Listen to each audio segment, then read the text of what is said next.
예, 안녕하세요. 오늘은 유기농 홍산 마늘 밭에 나와 있습니다. 오늘이 5월 31일이죠. 다른 따뜻한 동네 남쪽에서는 벌써 마늘 수확이 들어가 있고, 저희 같은 경우에 이제서 이제 이 마늘종들이 나와가지고 이번 주 주말에 이제 수확할 계획으로 있습니다. 오늘 영상을 찍게 된 것은 제가 이제 마늘을 올해가 이제 5년차 키우고 있고요. 그 농장은 2014년도부터 유기농으로 시작을 해가지고 일체 뭐 화학 비료나 농약을 갖다 사용하지 않았습니다. 근데 이제 제가 영상을 찍게 된 것은 다른 게 아니고, 유튜브에 보면 뭐 여러 가지 무농약, 뭐 친환경 이렇게 재배한다고 많이 나오는데, 약간 좀 제가 생각하는 것과 다른 것들이 있어서 혹시 소비자들이 오해하시지 않을까, 그런 생각에 이 영상을 찍게 됐습니다.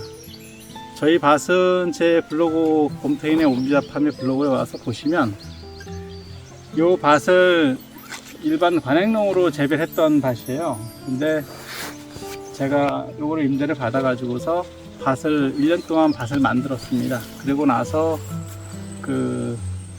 이 마늘을 갖다가 심게 됐는데, 여기 보시면 일반 마늘밭하고 관행으로 재배하는 마늘밭하고 저희 밭하고 다른 거는 보시면 자연 그대로 있는 모습들이 보여요. 뭐냐면 뭐 주변에 저희는 제초제를 일체 사용을 하지 못합니다. 뭐 농약도 못 치니 제초제 못 치는 건 당연하고요. 그러다 보니까 주변에 풀이 굉장히 많아요. 근데 일일이 사람들이 뽑고, 그나마 이제 이게 몇 번 풀 뽑기 작업을 한 2번 정도, 금년도에만 2번 정도 한 밭이거든요. 작년도에도 했고. 그러다 보니까 오히려 주변 밭 근처에는 저희가 풀을 뽑지 않습니다. 그냥 놔두는 게 오히려 더 좋고, 오히려 그런 풀이라든가 이런 식생물의 다양성으로 인해서 병충해도 덜 발생하는 영향이 있거든요. 그래서 일부러 밭 주변 역할에는 오히려 풀을 갖다 뽑질 않아요. 그래야지 뭐 병충해 같은 것도 군데군데 이렇게 집단적으로 있다가 없어지고 하는 경향이 많거든요. 근데 이제 그렇지 않고 뭐 친환경으로 한다고 하시면서 마늘밭 주변은 풀이 하나도 없고, 마늘 이 안에는 풀이 듬성하게 있다. 그러면 그게 친환경인지 좀 의심스럽더라고요. 그래서 그런 것도 있고, 그 다음에 또 한 가지, 이 마늘이 유기농이 굉장히 힘들어요. 왜냐면 이 땅 속에, 그러니까 토양 위에 있는 쪽은 어떤 식으로든지 제어가 가능하지만, 땅 속에 있는 고자리파리라든가 뭐 흑생성병 같은 뭐 바이러스 뭐라든가 이런 벌레, 충해 같은 경우는 아무리 봐도 제거할 수 있는 그게 쉽지가 않거든요. 그러다 보니까 저희는 땅이 살아있는 토양에서만 거의 유기농이 가능합니다. 그러니까 제초제라든가 살충제라든가 그런 걸 많이 친 땅에서는 유기농이 거의 불가능하죠. 그러니까 땅을 만들어 놓고 해서 하다 보니까 유기농이 가능한 거고, 저도 올해 이제 유기농 인증을 받으려고 하면 토양 12처방소를 갖다가 의뢰를 해가지고 토지 검사 토양 분석을 해야 됩니다. 근데 결과를 받아봤는데 깜짝 놀랐어요.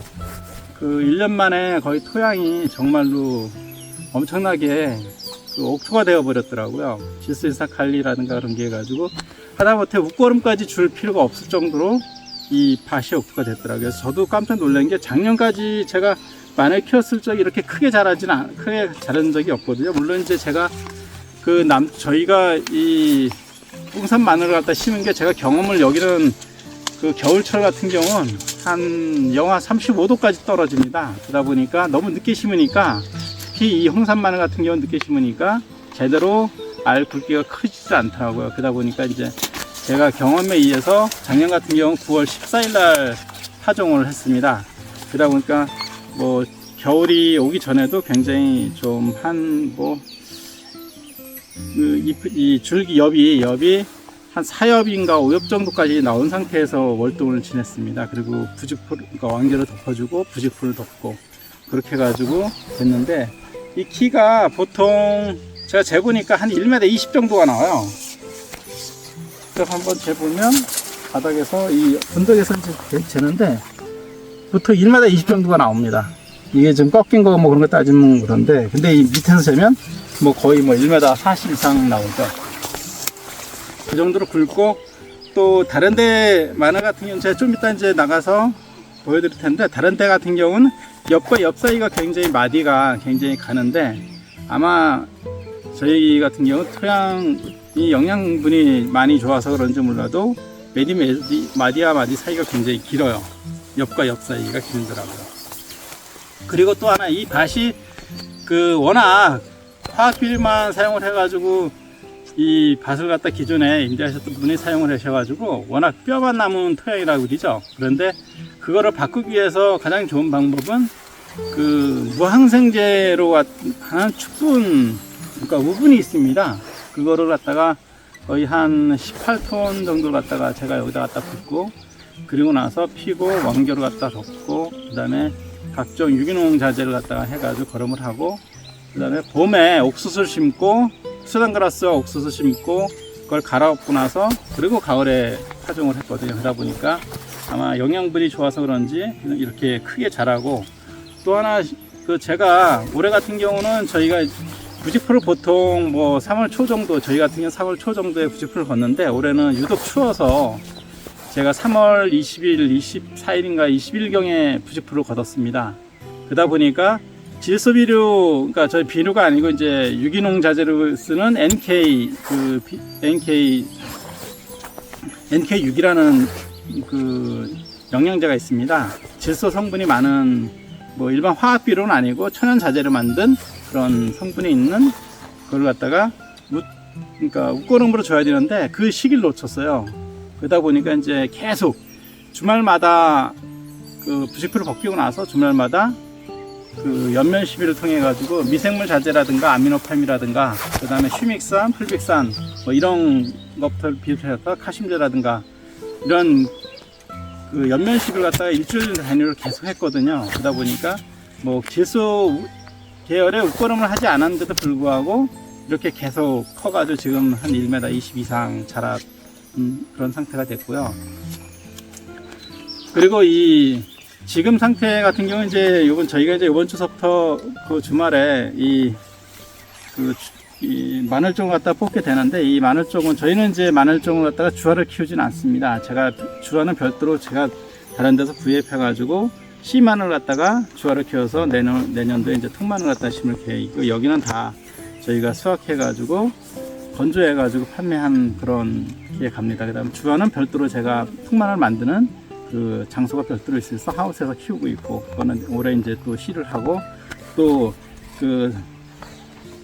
배아 생장점 배양을 한 그런 씨마늘을 구입해야지 병이 잘 안 걸리고 하는데, 작년도 올해 같은 경우는 이제 제가 키우던 종자를 갖다가 다시 사용해서 씨 종자를 갖다 사용하다 보니까 올해 처음으로 그러니까 작년에도 녹병이 있었지만 그렇게 심하지 않았거든요.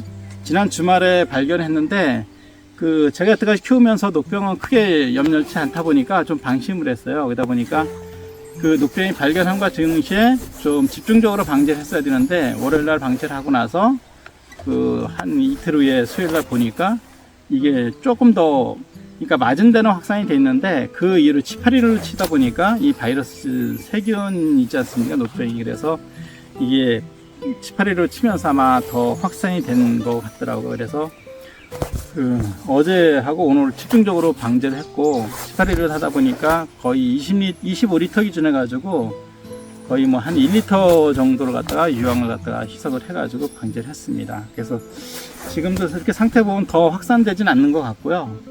이게 상황에 따라서 방제 방법도 달리 한다는 걸 제가 깨달은 것이, 제가 작년까지는 이 오미자 밭 속에 거의 빈 고랑을 갖다 삭벌하고 나서 빈 고랑에다가 빈 고랑에다 이 홍산 마늘을 갖다 심었었거든요. 그러다 보니까 이 마늘과 마늘 사이의 간격이 굉장히 넓었어요. 가운데 요 고랑이 하나가 이제 오미자가 식재되어 있는 거다 보니까 그렇게 넓다 보니까 확산이 그렇게 크지 않았는데, 여기는 전체가 제가 12구짜리 1m 50짜리에 12구 유공비닐 갖다 해가지고 12개씩 뽑았거든요. 그러니까 굉장히 많이 심은 겁니다.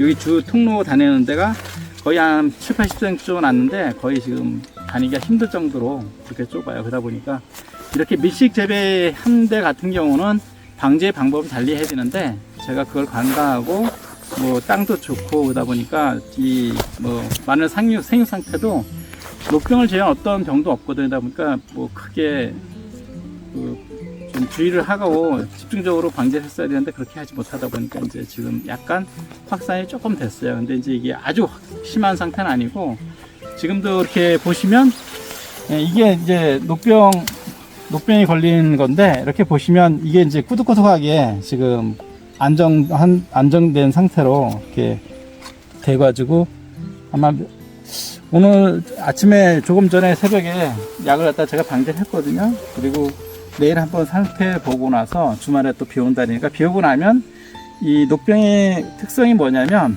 고온 건조 혈적이 확 퍼집니다. 근데 이제 비가 오고 나면 좀 잦아들지 않을까. 그다음 비 온 다음에 바로 또 방제를 하면 마지막 방제를 하면 완전히 잡을 수 있을 것 같습니다. 그래서 그런 말씀 드리고 또 한 가지 이제 저희는 올해는 좀 제가 경험을 살려가지고 굉장히 많이 심었는데 저희는 자연 건조를 합니다.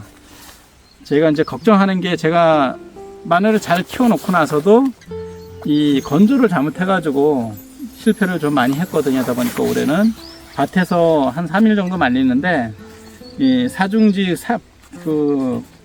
차각막이 있습니다. 그걸 덮어놓고 그 다음에 이제 3일 동안 말립니다. 이유는 뭐냐면 제가 작년도에 저희가 6월 한 20일, 18일경에 수확을 했는데 그때 햇빛이 너무 강해서 이게 밭에다 놓은 상태에 둔덕에다 놔다가지고 말렸는데 익어버렸어요. 그러다 보니까 뭐 거의 한 3분의 1 정도만 수확을 하고 너무 많이 망가져서 엄청나게 속상하더라고요. 그래서 올해는 바로 수확을 해서 밭에다 놓고 그 위에다 차각막을 덮어가지고 3, 4일 동안 건조시킨 다음에 그 다음에 비닐하우스에 건조하는 데가 있습니다. 그래서 줄로 엮어가지고서 거기다 건조해가지고 한 달 정도 말리게 되면 대형 선풍기를 써서 말리게 되면 제대로 자연 건조가 되는 그런 게 될 거예요. 그 다음에 저희 마늘의 특성이 일반 사실 뭐 오미자도 그렇고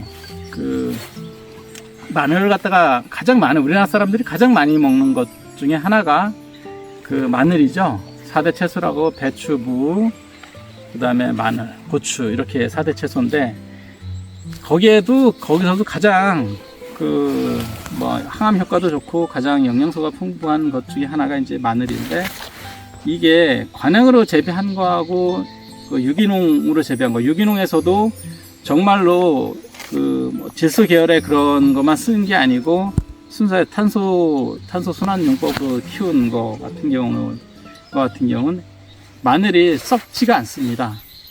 제가 저희는 작년에 많이 망가진 것도 있지만 거의 대부분 조금이라도 괜찮은 것 같은 경우는 다 소비자들에 판매하다 보니까 저희도 이제 한 달 전에 다 먹었거든요. 근데 저희가 따로 어떠한 보관한 것도 아니고 그냥 자루에 넣어가지고 보관했는데도 불구하고 썩은 게 없고 오히려 말라 비틀어집니다.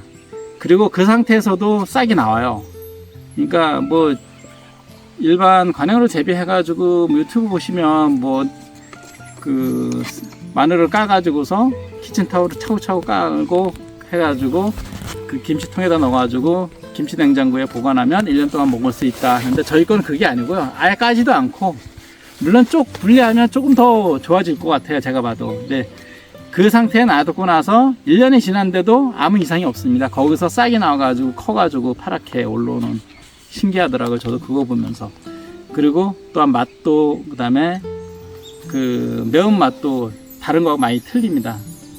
중국산 같은 경우 매운데 아린 매운맛이라죠. 굉장히 아플 정도의 아린 맛이 나는데 저희는 물론 이제 매운 것도 개정은 있습니다. 근데 먹고 나면 매운데 시원한 맛, 뒤끝이 좋은 맛, 그런 맛 장점이 있고요. 그러니까 저도 놀라는 게 드셔보신 분들이 저희께 싸지가 않거든요. 물론 제가 말씀드렸듯이 녹병 같은 경우도 이 살충제를 치게 되면 한 번이면 다 잡을 수가 있어요. 근데 저는 오늘까지 벌써 3번째 방지를 한 상황이고, 제가 이제 원래는 일반 미생물 방지하거나 그럴 때는 이 방독 마스크 자체도 사용을 하지 않습니다. 근데 유황을 갖다 하게 되면 유황이 아무리 천연자재라 하더라도 이 폐 속에 들어가면 폐가 안 좋아지거든요. 그래서 할 수 없이 부득이하게 이제 방독 마스크를 쓴 거고, 일반 방지하고 그럴 적에는 그냥 일반 마스크만 써도 큰 문제가 없습니다. 근데 그러다 보니까 이 작물에도 제가 오늘 이렇게 뭐 유황을 갖다 방치해도 이걸 갖다 바로 이렇게 해서 이 마늘 쪽을 갖다 빼가지고 이렇게 먹더라도 큰 문제가 없어요. 물론 씻으면 더 좋죠. 근데 그 정도로 이게 맛있고 좋습니다. 그러니까 저 같은 경우는 이제 그렇게 하다 보니까, 관행은 살충제 한 번 치면 녹병 같은 것도 잡을 수가 있지만, 저희는 천연 자재를 쓰다 보니까 사실 제가 계속 주의해가지고 예찰하면서 방지했는데도 불구하고 녹병이 발생을 했어요. 제가 봐도 이제 너무 과밀하고 그렇게 되다 보니까 고온 건조한 날씨가 계속되고, 또 아침에는 요즘 같은 경우 손이 시릴 정도로 여긴 춥습니다. 그러니까 올해 특히 유독 더 많이 그렇다 하더라고요. 그 다음에 지난번에 제 블로그에도 보시면 아시겠지만, 석가탄신일 날도 저희는 5월 18일인가 그렇게 되죠. 그때 또 여기는 눈이 내렸어요.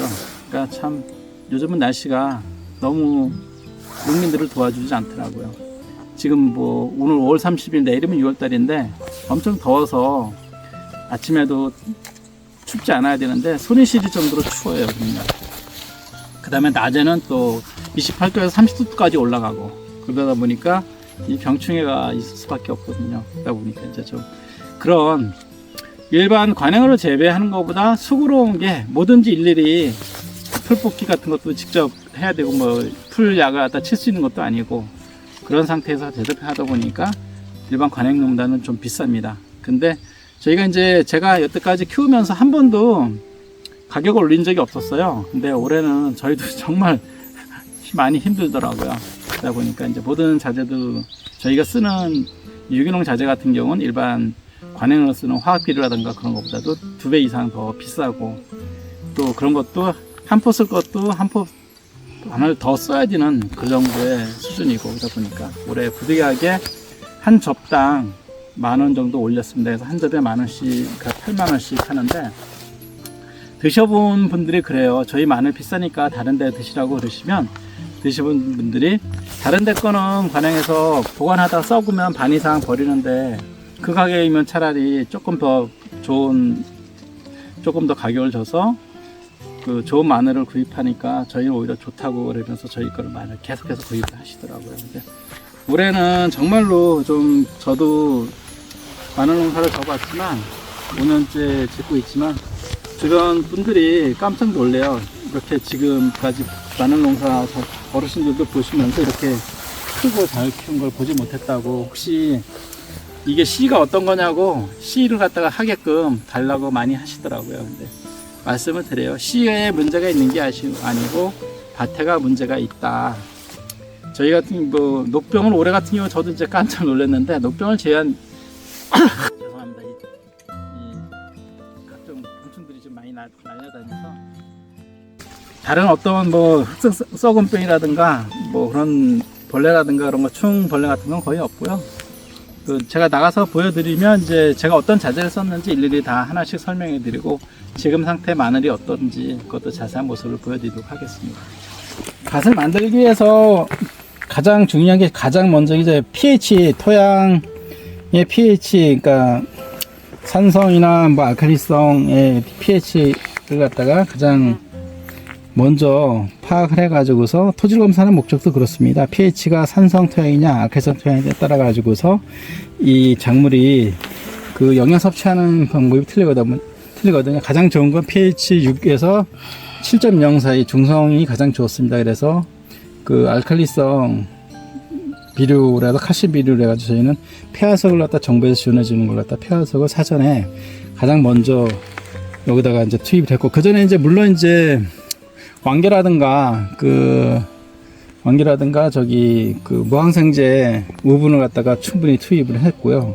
그러고 나서 마늘 심기 전에 pH를 확인해 가지고 칼슘비료를 갖다 투입을 하고, 그 다음에 보름 이상 지난 다음에 이 유기NK를 갖다가 충분한 양을 갖다 줘서 질소 함량을 갖다가 밑거름으로 충분히 높여주고, 그 다음에 엠비올이라고 복합 토양제 있습니다. 질소 인상 가리라든가 이런 게 균일적으로 돼 있는데 그걸 넣어주고, 그 다음에 일석사조라고 해가지고서 이 미량 성분 뭐 고토 마그네슘이라든가 뭐 마그네슘이나 망간이라든가 뭐 그런 성분이 들어가 있는 게 있습니다. 칼슘, 황, 가리 뭐 이런 성분이 있어가지고 그걸 쓰고, 그 다음에 이제 마늘을 식재하기 전에 가장 마지막으로 해주는 게 이제 천궁이라든가 백강탄. 이게 바로 저기 땅속 작물을 갖다가 미생물로 인해 가지고 천연 미생물을 갖다가 땅속 그 충들을 갖다가 잡아줄 수 있는 친환경 제재입니다. 그래서 이제 땅속은 어떤 성분이 이제 제가 아무리 땅을 잘 갖다 하더라도 어떻게 돼 있을지 모르거든요. 그러다 보니까 이 천궁이라든가 백강탄 같은 경우 요 한 봉지에 거의 한 3만원 뭐 4만원씩 하는 거예요. 근데 이런 거 같은 경우 이 규정된 양보다 많이 투입을 합니다.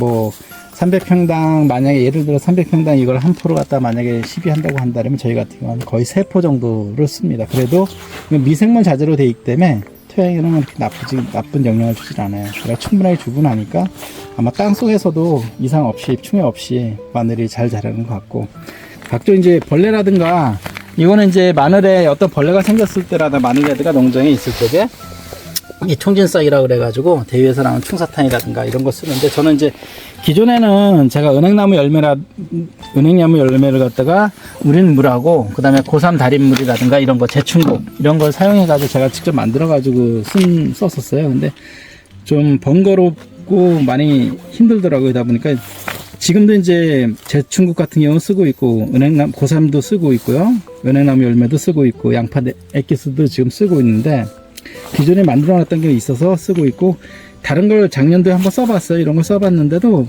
효과는 좋더라고요. 그래서 뭐 편하기도 하고 해서 이걸 사용하고, 그 다음에 이제 질소 계열을 갖다 가장 많이 필요한 부분이 있는데, 이게 아미노팜K라 그래가지고 천연 생물로 이 어류로에서 있는 영양분을 추출해서 만든 거거든요. 요 같은 경우 이게 한 통에 10L 짜리인데 지금 농협에서 판매하는 게 한 15만원 정도 사용을 해요. 근데 매 간주할 때마다 20L 기준 해가지고 한 50cc 정도를 갖다가 살포를 해주고 있습니다. 그러면 옆면 시비할 때 굉장히 좋은 효과가 있더라고요. 제가 사용해본 아미노산제 중에서 아마 이건 농장 만들어서부터, 다른 거는 제가 아미노산제는 써본 적이 없어요. 물론 뭐 써보긴 했지만 이거보다 효과가 좋은 게 없다 보니까 아미노팜K를 갖다가 계속해서 지금도 전기적으로 쓰고 있습니다. 예, 그리고 요거는 제가 이제 여기 있는 마늘을 뽑아야 되는데, 오늘 제가 녹병 방제를 하면서 헛골에 지나다니면서 보니까 이렇게 뽑혀 있는 것들이 있더라고요. 그래서 뽑혀가지고 꽤 오래된 거야. 다니다 보니까 이제 발에 채이면서 이렇게 부러져서 이제 뽑힌 건데, 지금 보면 마늘들이 이렇게 굵어지고 있어요. 이거 보시면 요거는 좀 오랫동안 뽑혔던 것 같은데 알이 이렇게 굵어요. 지금 한번 재보면 만들어지고는 있고, 알이 돼 있고 거의 한 11cm 정도 나옵니다. 그러면 지금이야 뭐 엄청 작죠. 이게 앞으로 한 달 정도 크게 되면 뭐 한 5지 정도 되지 않을까. 올해는 이 마늘 줄기가 1.6cm 정도가 나옵니다. 지금 작은 거 같은, 여기 보면 작은 거 같은 경우는 이것도 작은 거라고 보는데 1.8cm가 나오고요. 좀 굵은 거 같은 경우는 이제 여긴 대부분 좀 다른 데 거보다 가능해요. 예, 1.5cm 정도 이상 나오고요. 크기는 아까 봤듯이 크고, 그러니까 엄지손가락보다 더 굵습니다. 그래서 한 달 이상 키우면 아마 굉장히 제가 여태까지 본 것 중에서는 가장 좀 크고, 아까 제가 엽을 말씀드렸던 부분인데, 이제 이게 제가 유튜브에도 이제 저도 다른 사람들이 어떻게 마늘을 갖다 키우는지 자세히 가서 보거든요. 근데 보여주는 마늘들 보면 이 옆과 옆 사이, 옆과 옆의 그 간격이 굉장히 짧더라고요. 근데 저희는 이상스럽게 올해는 이렇게 유독 크더라고요. 아마 비옥한 토양 영양분을 받고서 쑥쑥 크지 않았나 그렇게 생각을 하고 있습니다. 그러다 보니까 이게 이제 물이 다 이게 한 달 정도, 앞으로 한 달 정도 남았는데요. 그때 이제 물이 쭉 내려가면 이 마늘로 마늘구가 굵어지게 되고, 또 저 같은 경우에 이제 여기 지금 이거 보시면 이렇게 그 호스가, 분사 호스가 설치가 돼 있어요. 그래서 그 작년 같은 경우는 오미자 밭에 했을 적에는 일일이 이 유황가리고토라고 유기농 자재가 있습니다. 그래서 그걸로 갖다가 웃거름을 갖다 줬는데, 올해는 유황가리고토를 갖다가 그 물통에다 완전히 녹여가지고 관주로 갖다가 벌써 그 2%를 갖다가 그 관주로 갖다 줘서, 뭐 지금 아마 유황가리고토를 갖다가 저희는 좀 다른, 남쪽 같은 경우 벌써 5월 달에 다 끝내놨어야 되는데, 5월 중순이면 다 끝내놨어야 되는데, 저희는 좀 특이한 게 이 땅속에서 자라는 작물이 이 원래 생육 기간은 거의 다 똑같다고 봐야 되거든요. 모든 작물들 생육 기간은 같은데, 저희는 9월 14일에 심었음에도 불구하고 가장 빨리 심고 가장 늦게 수확을 해요. 그러면 한번 생각을 해 보십시오. 어떨까요? 땅속에서 오랫동안 건강하게 자라가지고 나온 마늘하고 단기간에 재배해 가지고서 빨리 수확해서 나온 작물하고 이 마늘 맛이 어떨지. 그러니까 제가 놀라는 게, 저희 마늘 수확하면서 이렇게 흙을 털다 보면 손이 아파요. 근데 이제 올해는 이게 흙이 털다 보니까, 저도 이제 시행착오죠. 털다 보니까 이게 이렇게 털어도 안 돼요.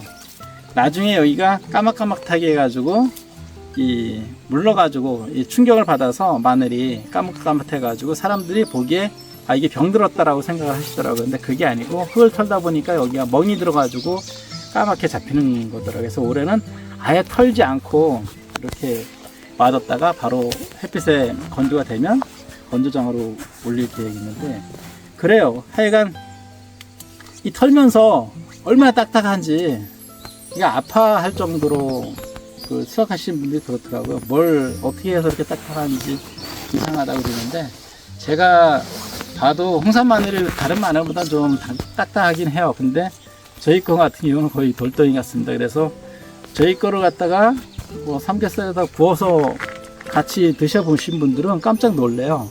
왜냐면 너무 아삭아삭하고 딱딱하고 맛이 달콤하다고 해가지고 이 마늘채 구워서 드신 분들이 굉장히 많더라고요. 드셔보신 분들은 또 계속 찾고요. 그만큼 저희 다른 건 몰라도 가격은 좀 비싸더라도 마늘만큼, 품질만큼은 어디다 내놔도 손색이 없습니다.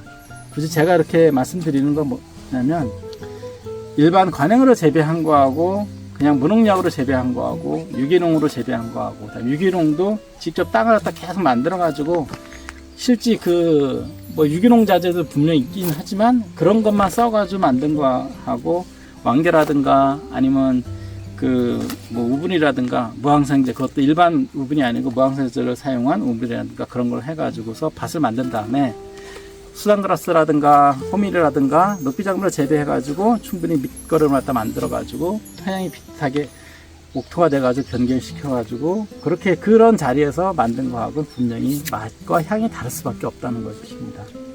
아무리 좋은 게, 물론 또 사람으로 갖다 예를 빌고 든다면 뭐 각종 좋은 비타민 C라든가 뭐 여러 가지 약이 있지 않습니까? 근데 그런 것만 먹고 사는 거하고 그냥 순수하게 자연 속에서 나온 걸 갖다가 재배해서 먹은 거하고 사람의 누가 더 건강한지는 보여주는 사례들이 너무 많거든요.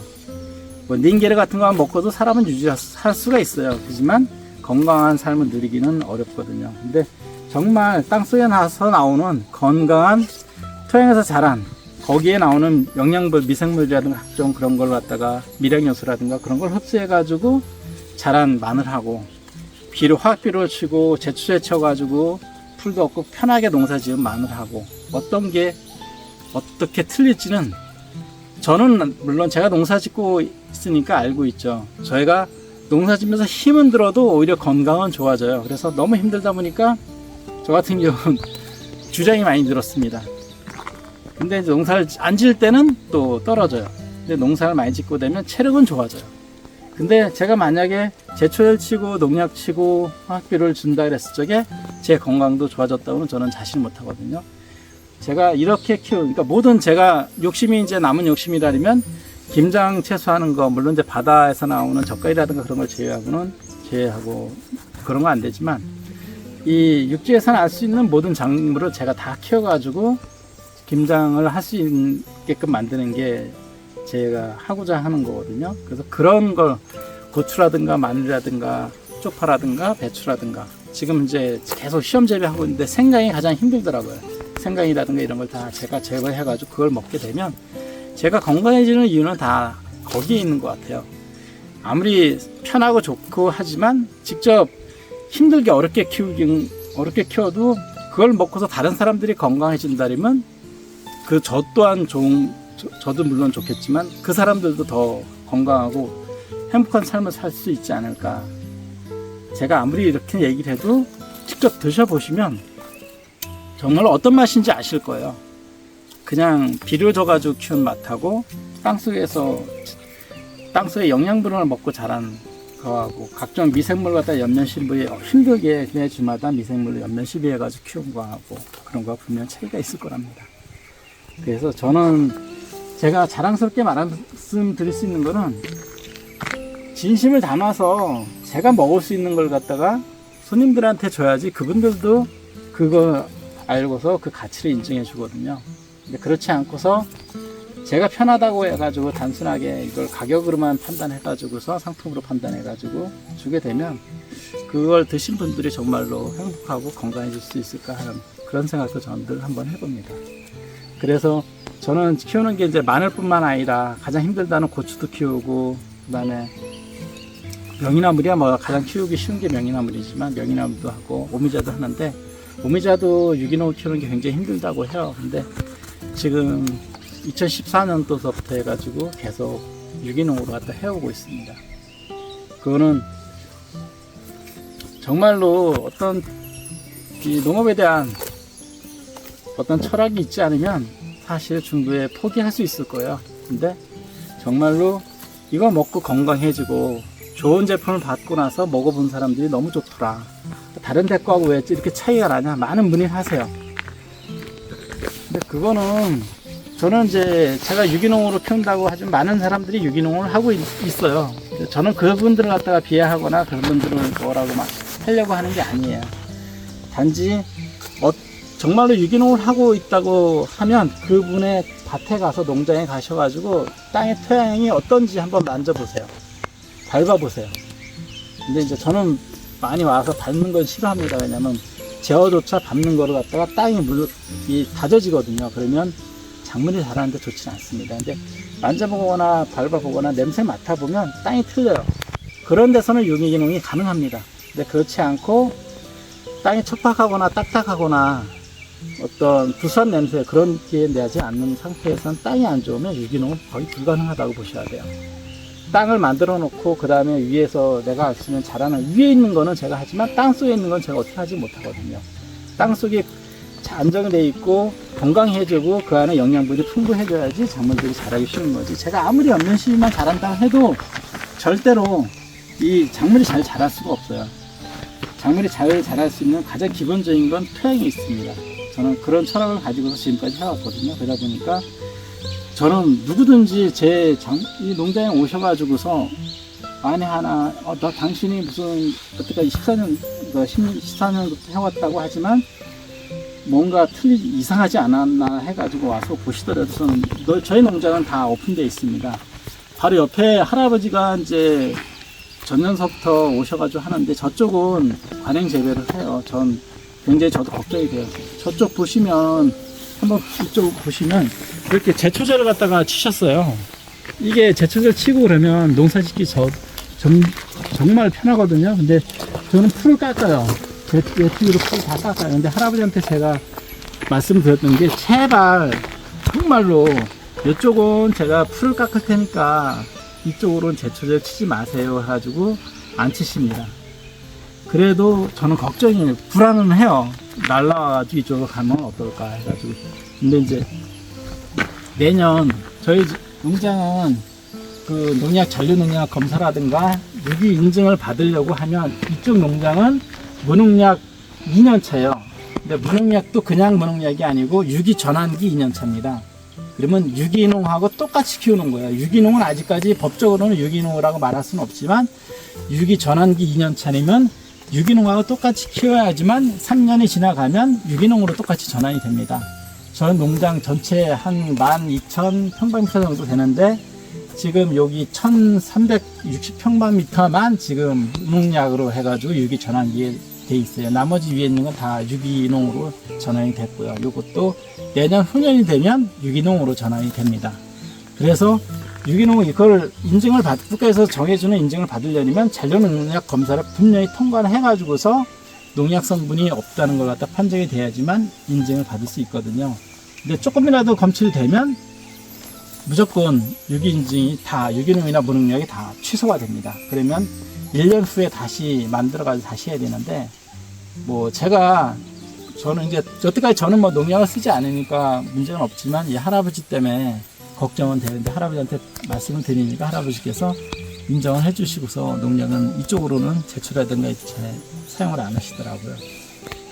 충분한 건드리를 5m 이상 거리를 갖다 충분히 덮고 있다 보니까 좀 이쪽은 큰 문제는 없을 것 같아요. 보시면 이쪽 밭하고 완전히 틀려요. 이쪽 할아버지가 여기 한 300평 뭐 남해 구기름 땅까지 해가지고 한 700평 정도를 하시는데 이쪽하고 거리는 멀고 그러다 보니까 뭐 큰 문제는 없을 것 같아요. 그래도 할아버지한테 주인은 제가 계속 드려가지고 말씀을 드리고 제가 풀로 깎는 모습을 갖다가 보세요. 그러다 보니까 그나마 지금은 이쪽으로 농약을 안 치셔서 걱정은 없습니다. 뭐 제가 오늘 장하게 길게 말씀드렸던 원인들은 소비자도 정확하게 알고 제대로 알아야지 제대로 된 농산물을 갖다가 드실 수 있는 권한이 있거든요. 유튜브에 보통 지금 뭐 특히 많은 시즌이다 보니까 많이 나와요. 근데 정확하게 아시고서 구입해서 드시면 제 제품을 사라는 건 아닙니다. 근데 정확하게 아시고 좋은 제품을 사셔가지고 건강하게 누릴 수 있는 행복을 얻으신다면 그거야말로 가장 좋은 선택이 아닐까 해서 오늘 이 영상을 찍게 됐습니다. 뭐 언제든지 저희 농장 같은 경우는 365일 오픈이 되어 있습니다. 뭐 궁금하시거나 어떤 뭐 유기농으로 갖다 배우려고 하시는 분이라든가 소비자인데 이게 정말 믿을 수 있는 제품인지 아닌지 농산물인지 그걸 갖다 알고 싶으면 언제든지 오셔서 확인해 주시면 됩니다. 저희는 명이나물 밭 같은 경우는 벌써 수확이 다 끝나서 거기 같은 경우는 이제 그 종자 꽃대가 올라가지고 종자 채취하는 것만 남아 있는데 거기 같은 경우는 풀이 뭐 가을 정도 되면 제 키보다도 높아요. 굳이 풀 제거 작업을 하지 않습니다. 가을에 겨울이 오기 전에 전체 잘라가지고 다시 토양에다 다시 환원시켜주고 그리고 그 위에다가 뭐 완결 다시 뚫어가지고 토질이 계속 좋아지게 만들거든요. 그렇게 해서 키웁니다. 자연적으로. 너무 뭐 유기농 힘들지 않냐고 많은 분들이 말씀하시는데 물론 관행보다는 힘듭니다. 근데 땅을 만들어 놓고 하면 그나마 좀 편하게 이 작물에도 병해충이 덜하고 건강하게 크기 때문에 덜하고 그나마 수월하게 그 유기농을 갖다가 농사를 지을 수 있는 방법 중에 하나입니다. 저는 지금까지 여태까지 그렇게 해왔고 앞으로도 그렇게 갈 겁니다. 물론 농장을 갖다가 예초기로 풀 제초 작업을 하게 되면 굉장히 힘들어요. 적어도 오미자 농장 쪽에 있는 풀 제거하는 데만 보통 5시간에서 6시간을 갖다가 예초기 작업을 해야 됩니다. 그렇게 되면 정말 저도 이제 요새 며칠 동안 아침으로만 3시간씩 이 예초기를 작업을 했는데요. 이제 어깨에 담이 들더라고요. 그래서 한의원 가서 침도 받고 물리치료도 받아서 많이 나아지긴 했는데 그 정도로 좀 힘이 들긴 합니다. 근데 이제 여기는 있는 풀들도 사실 제초제를 쳐가지고 완전히 없애게 되면 정말 땅도 망가지지만 이 토양이 환원이 되지 않기 때문에 결국은 토양이 망가지게 됩니다. 근데 저희 같은 경우는 이런 풀조차도 이게 다시 위에다가 피복을 시켜서 다시 땅속으로 환원이 되면 토질이 좋아지고 다양한 이 땅속에서 다양한 생물군들이 활동을 하게 됩니다. 특히 이제 땅이 저희 땅을 오미자 농장 같은 경우는 이제 워낙 오래된 것도 있지만 가보면 푹신푹신하면서 이 발이 쑥 빠져요. 가만히 보면 거기 밑에는 이제 두더지 굴입니다. 많은 분들이 얘기를 해요. 우리는 무농약으로 농장을 운영하면서 이 두더지 때문에 힘들어서 못 살겠다고 많은 분들이 말씀하시는데 저희 농장에도 두더지가 굉장히 많아요. 근데 그 두더지가 농장에 물론 해도 끼치긴 하지만 이 땅속에서 제가 모르는 땅속에서 각종 이로운 그런 저한테 이로운 활동들을 굉장히 많이 해요.